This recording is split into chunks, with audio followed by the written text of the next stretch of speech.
Hello everyone. As the JEE exam is coming soon, let us discuss the most important topic in inorganic chemistry, group 14 elements, also called as carbon family, in which carbon is the seventh most abundant element in the Earth's crust. It exists as C12, C13 and C14 isotopes with T-half 5770 years. Points are collected from the NCERT by me, so check these points, and I didn't written any of the extra points from outside. These are all purely from NCERT. So this is like the last minute notes. Do not forget to check it before going to the exam hall. Let's come to the topic. Silicon. The first element is carbon, and then silicon, germanium, tin and lead. Carbon exists as C12, C13 and C14 isotopes, and silicon exists as ceramics, glass and cement. Germanium exists only in traces.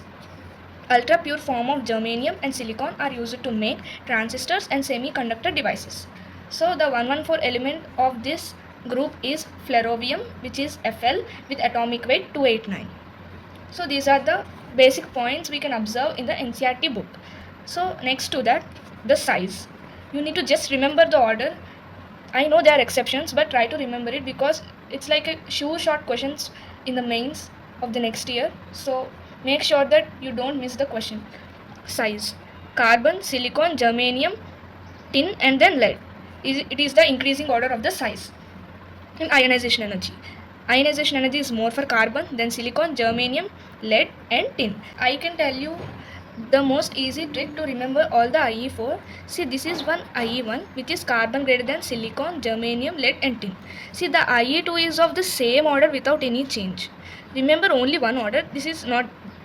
See, these both are same. And for IE3, see that only silicon and germanium are reversed in their position. So reverse it and it is IE3. And for IE4, IE3 and IE4 remain same. So this is the easiest trick so that you can remember. And then when go to the electronegativity. The electronegativity is more for carbon with the value 2.5. Then silicon 1.8, germanium 1.8, tin 1.8, lead 1.9. This is the order of the electronegativity. The order electronegativity for silicon, germanium and tin is equal, and for carbon it is more and it is less than lead. You need to remember this order. And then density. Density is more for lead and less for silicon. This is the exception here. It is more for lead and less for silicon, and remaining all the same.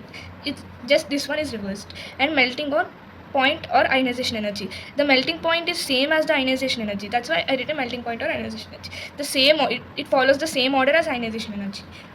Boiling point. Boiling point is also for silicon greater than, germanium greater than, tin greater than lead. Carbon, silicon, germanium, tin and lead.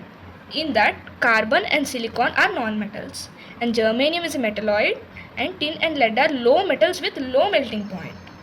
Next, we go to the oxidation state. These elements have the common oxidation state of +4 and +2. When we see the order of the +4, carbon C+4 is more stable, and then Si +4, and then Je+4, and then Sn +4, then Pb +4. And for +2, Pb +2 has more stability than Sn +2. See, for carbon, C+4 is more stable, so that stability decreases down the group. For +2, Pb has more stability, so that stability increases down the group.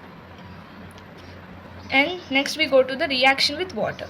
Carbon, silicon, germanium do not react with water. They are not affected by water. But tin, when reacted with water, gives SnO2 plus 2H2. Sn plus 2H2O gives rise to SnO2 plus 2H2O. Lead is unaffected by water because of the protective oxide film formation. Carbon exhibits negative oxidation state. Reaction with oxygen. They form MO, MO2 type of oxides, or EO, EO2 type of oxides.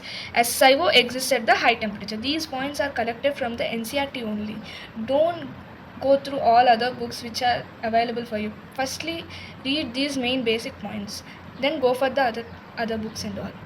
In those, in MO2 type of oxides, CO2, SaO2, GeO2 are acidic, SnO2, PbO2 are amphoteric.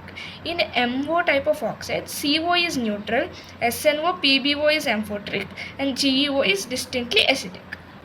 Next we go to the reaction with halogens. They form MX2, MX4 type of compounds which are covalent in nature. MX4 type are covalent in nature. SNF4, PbF4 are ionic in nature. This point is very important. SN4 and PbF4 are ionic in nature.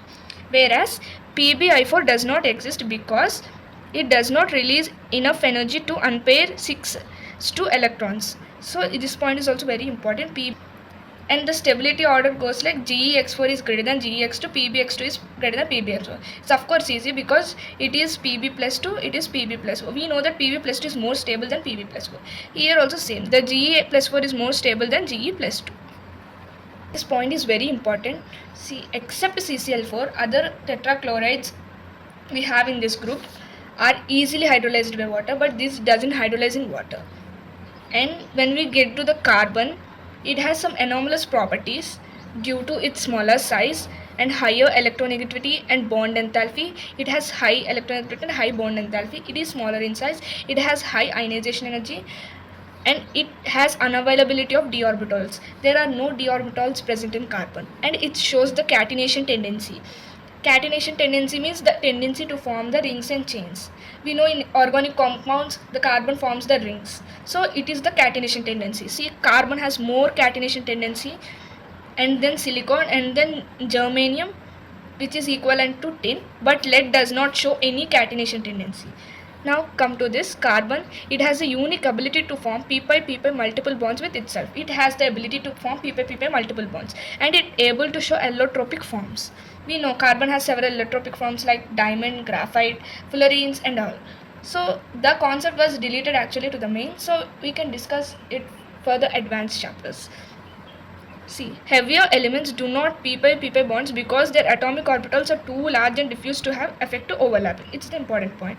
And SiF6 minus 2, SiCl6 minus 2. Which is possible? SiF6 minus 2 is possible. SiCl6 minus 2 is not possible because 6 large Cl minus ions cannot be accommodated around Si plus 4 due to its size. So the Cl minus ions are very large, so it cannot be accommodated around the Si plus 4 ions. So SiF6 minus 2 is only possible. This is not possible. This is the brief explanation of the group 14 elements. So I hope everyone understand. So please make sure that you revise these points which are purely NCERT based. Thank you for watching.